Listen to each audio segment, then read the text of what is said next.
കഴിഞ്ഞ ഈ സേടിയും പോകാണ്ട് വീട്ടിൽ നിന്ന് തന്നെ ഫുഡ് കഴിച്ചിട്ട് വീട്ടിൽ തന്നെ ഇരിക്കാമെന്ന് വിചാരിച്ചിരുന്നേ. പക്ഷേ ഉച്ച കഴിഞ്ഞ് ഏകദേശം ഒരു വൈകുന്നേരത്തിലായപ്പോൾ വല്ലാണ്ട് മധുരം കഴിക്കാനുള്ളൊരു തോന്നൽ. മാക്സിമം കൺട്രോൾ ചെയ്യാൻ നോക്കി, പക്ഷേ നടക്കുന്നില്ല.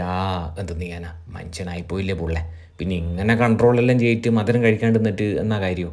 ജീവിതം ഒന്നല്ലേ ഉള്ളൂ അല്ലേ? അപ്പം അങ്ങനെ ഏകദേശം ഒരു വൈകുന്നേരം ആയപ്പോൾ ഞാൻ കാർ എടുത്തിട്ട് നേരെ ഇതാ ഈ സ്പോട്ടിലോട്ടേക്ക് അങ്ങോട്ട് പോയാൽ പിന്നെ കുറച്ചായി ഞാൻ എന്തെങ്കിലും ഒരു ചോക്ലേറ്റ് ആയിട്ടുള്ള ഐറ്റം നിൽക്കാണ്ട് കഴിച്ചിട്ട്. അപ്പോൾ അതിനും കൂടെ വേണ്ടിയിട്ടാണ് സത്യം പറഞ്ഞാൽ ഞാനിവിടെ വന്നത്. അങ്ങനെ അവിടെ പോയിട്ട് ആദ്യം തന്നെ അവിടെ നിന്ന് കഴിച്ചത് ഒരു ആൽമണ്ട് വോൾക്കാനോ വാഫിൾസ് ആയിരുന്നേ. അതിനുശേഷം പറഞ്ഞത് ഒരു ദേശീയ മലായി വാഫിൾസ്. ഇതിൻ്റെ മേലെ സ്കൂപ്പ് ചെയ്തിട്ടില്ല വെനില ഐസ്ക്രീം ഉണ്ടാ, അത് എക്സ്ട്രാ ചാർജ് ഉണ്ടായിന്. അപ്പം ഞാനത് എക്സ്ട്രാ ചോദിച്ചു വാങ്ങിച്ചതാണ്. വാഫിൾസ് കട്ടിയിട്ട് അവിടെ സൈഡിലവിടെ മാറ്റി വെച്ചിട്ട് എന്നിട്ട് അതിൻ്റെ മേലെ ഒരു സ്പൂൺ ഐസ്ക്രീം എടുത്തിട്ട് വെക്കാൻ നോക്കുമ്പോൾ ഇതെന്താ അപ്പം നിൽക്കുക തലാക്കിൻ്റെ കളി കളിച്ചൂട്ടുന്നു. അവസാനം എങ്ങനെയല്ലോ ഇത് കോരി എടുക്കാൻ നോക്കുമ്പോൾ അത് വീണ് പിന്നെ കിട്ടിയത് എടുത്തിട്ട് അങ്ങോട്ട് കഴിച്ചു. ഒരു കയ്യിൽ ക്യാമറയും പിടിച്ചിട്ട് മറ്റേ കയ്യിൽ കത്തി വെച്ചിട്ട് വാഫിൾസ് കട്ട് ചെയ്ത് അങ്ങോട്ട് മാറ്റി വെച്ച ശേഷം സ്പൂൺ കൊണ്ട് ഐസ്ക്രീം ഇങ്ങനെ കോരി എടുത്തിട്ട് അതിൻ്റെ മേലെ വെച്ചിട്ട് അത് കോരി എടുത്ത് കഴിക്കുന്നത് അത്ര എളുപ്പമുള്ള പണിയൊന്നും അല്ല കേട്ടാ. ഇന്ത്യയിലും പിന്നിൽ ഒരുപാട് പരിശ്രമമുണ്ട്. അതൊന്നും നിങ്ങൾക്ക് അങ്ങനെ മനസ്സിലാവില്ല. എൻ്റെ ജീവിതത്തിൽ ആദ്യമായിട്ടാണ് ഒരു ദേശീയ മലായി വാഫിൾസ് ട്രൈ ചെയ്യുന്നത് കേട്ടോ. ആ വെനില ഐസ്ക്രീമും ആൽമണ്ടിൻ്റെ പീസസും പിന്നെ മലായിൻ്റെ ക്രീമും വാഫിൾസും എല്ലാം കൂടി ഒരുമിച്ച് വന്നപ്പോൾ അടിപൊളിയേ. പിന്നെ ഒരു പാൻ കേക്ക് പറഞ്ഞ്, അതാണ് ഈ triple chocolate pan cake. Milk ചോക്ലേറ്റും ഡാർക്ക് ചോക്ലേറ്റും വൈറ്റ് ചോക്ലേറ്റ് എല്ലാം പൈപ്പ് ആയിട്ട് പിന്നെ അതിൻ്റെ മേലെ ചോക്കോ ചിപ്സ് എല്ലാം ഇട്ടിട്ടുള്ള 8 പാൻ കേക്ക്സ് ഉണ്ട്. ഇതിൻ്റെ അകത്ത് 8 പാൻ കേക്കും ഞാൻ തന്നെ കഴിക്കണം, ഞാൻ മാത്രം കഴിക്കണം, ഞാനേ കഴിച്ചിട്ടുള്ളൂ കേട്ടോ. 2 വാഫിൾസും 8 പാൻ കേക്ക്സും എടുത്തിട്ട് മെല്ലെ കഴിച്ചതിന് ശേഷവും പിന്നെ ഒരു കോട്ടൺ ക്യാൻഡി സൺഡേ ഓർഡർ ചെയ്തു. ആ കുപ്പിയിൽ വരുന്ന വെനില ഐസ്ക്രീമും വാഫിൾസും പിന്നെ കോട്ടൺ ക്യാൻഡീൻ്റെ സിറപ്പും എല്ലാം കൂടെ നല്ലപോലെ അങ്ങോട്ട് മിക്സ് ചെയ്ത ശേഷം കോരി എടുത്തിട്ട് ഞാൻ അങ്ങോട്ട് കുടിച്ചത് നല്ല ടേസ്റ്റിൻ്റെ കേട്ടോ. അതിന് ശേഷം ഞാൻ ഓർഡർ ചെയ്തൊരു അമേരിക്കൻ വാഫിളായിരുന്നേ.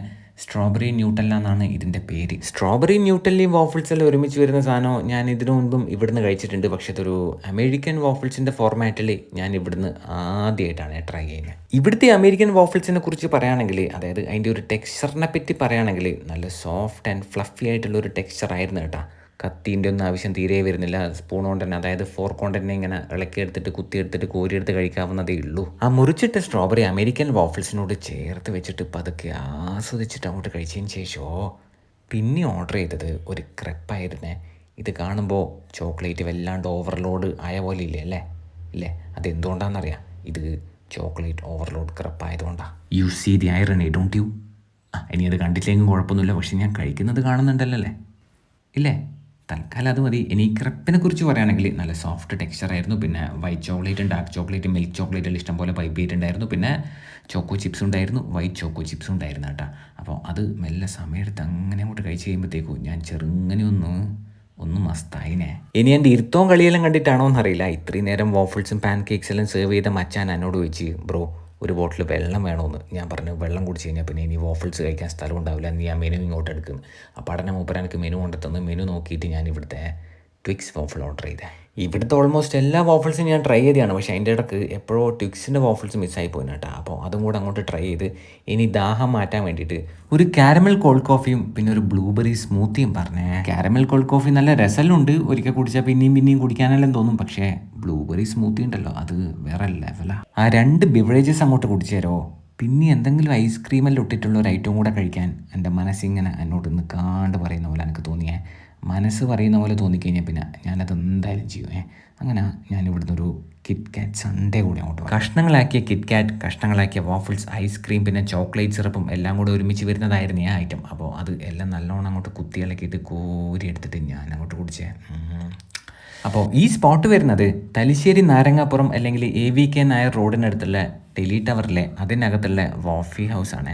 അപ്പോൾ അവിടെ നിന്ന് അതെല്ലാം കഴിച്ചിട്ട് ഇറങ്ങി എന്നിട്ട് തിരിച്ച് പോകുന്ന വഴിക്ക് ഞാൻ നമ്മുടെ തലശ്ശേരി പുതിയ ബസ് സ്റ്റാൻഡിൻ്റെ അടുത്തുള്ള ആ വണ്ടിപ്പീടിയില്ലേ, അവിടുന്ന് കോഴിക്കാലും കേങ്ങൂരിച്ചിയും വാങ്ങിച്ചിന്. എന്നിട്ട് അതെല്ലാം കഴിച്ചുകൊണ്ട് ഞാൻ നേരെ കണ്ണൂർ ടൗണിലോട്ട് പോയേ. എന്നും ഉണ്ടാവാറുള്ള പോലെ തന്നെ അന്നത്തെ ദിവസവും എനിക്ക് കുറച്ച് പരിപാടികൾ ഉണ്ടായിരുന്നു കേട്ടോ കണ്ണൂർ ടൗണിൽ. അതെല്ലാം കഴിയുമ്പോഴത്തേക്കും ഏകദേശം സമയം ഒരു 8:30 ആയിട്ടുണ്ടാവും. വീട്ടിൽ രാത്രി ചപ്പാത്തിയും സാമ്പാറുമാണ്. ഉച്ചക്കത്തെ ചോറിൻ്റെ സാമ്പാർ എന്തോ ബാക്കിയുണ്ടെന്നെല്ലാം പറയുന്നെല്ലാം കേട്ടിനി. അനക്കാണെങ്കിൽ ഈ ചപ്പാത്തീൻ്റെ കൂടെ സാമ്പാർ എന്ന് കേൾക്കുമ്പോഴല്ല പിരാന്തിങ് കുടിക്കും. അതുകൊണ്ട് കണ്ണൂർ ടൗണിൽ നിന്ന് ഒരു ബിരിയാണി അങ്ങോട്ട് കഴിച്ചിട്ട് നേരെ വീട്ടിലോട്ട് പോകാമെന്ന് വിചാരിച്ചു. ഇവിടുത്തെ ലഗോൺ ബിരിയാണി അത്യാവശ്യം നൈസാണ്. അപ്പോൾ അതൊന്ന് കഴിക്കാൻ വേണ്ടിയിട്ടേനു കയറിയത്. പക്ഷേ കയറിയത് ലേശം ലേറ്റായി പോയി. രാത്രി ഇവിടെ ബ്രോയിലർ ചിക്കൻ ബിരിയാണിയാണ് പോലും ഉണ്ടാവുക. അങ്ങനെ ഒരു ബ്രോയിലർ ചിക്കൻ ബിരിയാണി അങ്ങോട്ട് ഓർഡർ ചെയ്തേ. 170 ഈ ബ്രോയിലർ ചിക്കൻ ബിരിയാണീൻ്റെ റേറ്റ്. അപ്പോൾ നമ്മുടെ സ്ഥിരം രീതിയിൽ ആദ്യം ലേശം ബിരിയാണി റൈസ് മാത്രം കുഴിച്ചിട്ട് അങ്ങോട്ട് കഴിച്ച് നോക്കിയേ. അതിനുശേഷം ചിക്കനിന് ചെറിയൊരു പീസ് ഇങ്ങനെ ഇങ്ങോട്ട് ഇളക്കിയെടുത്തേ. നല്ല സോഫ്റ്റ് ചിക്കൻ പീസായിരുന്നു. എന്നിട്ട് അത് ആ ബിരിയാണി റൈസിൻ്റെ കൂടെ ചേർത്ത് വെച്ചിട്ട് അങ്ങനെ അങ്ങോട്ട് കഴിച്ചു. ബിരിയാണിയിലെ ചിക്കൻ പീസ് ഇനി തട്ടുമ്പോൾ വീണ് പോയതാണോ എന്നറിയില്ല. എന്തായാലും 3 ചിക്കൻ പീസ് കിട്ടീന്ന് കേട്ടോ എനിക്ക്. അപ്പോൾ ചിക്കൻ പീസിൽ അത്യാവശ്യം നല്ല സോഫ്റ്റ് ആയിരുന്നു. പിന്നെ ബിരിയാണി റൈസും അത്യാവശ്യം നല്ല ക്വാളിറ്റിയിലുണ്ടായിരുന്നേ. പക്ഷേ ബിരിയാണി ആകെ മൊത്തത്തിൽ എനിക്കൊരു ആവറേജ് ആയിട്ടാണ് കേട്ടോ തോന്നിയത്. ഭയങ്കര ഓയിലി ആയിരുന്നു റൈസ് ആയാലും പിന്നെ ആ ചിക്കൻ പീസ് ആയാലല്ലോ. പിന്നെ മസാലയും റൈസും ചിക്കൻ പീസും തമ്മിൽ അങ്ങനെ വലിയ ബന്ധമുള്ള പോലെയൊന്നും എനിക്ക് തോന്നിയില്ല.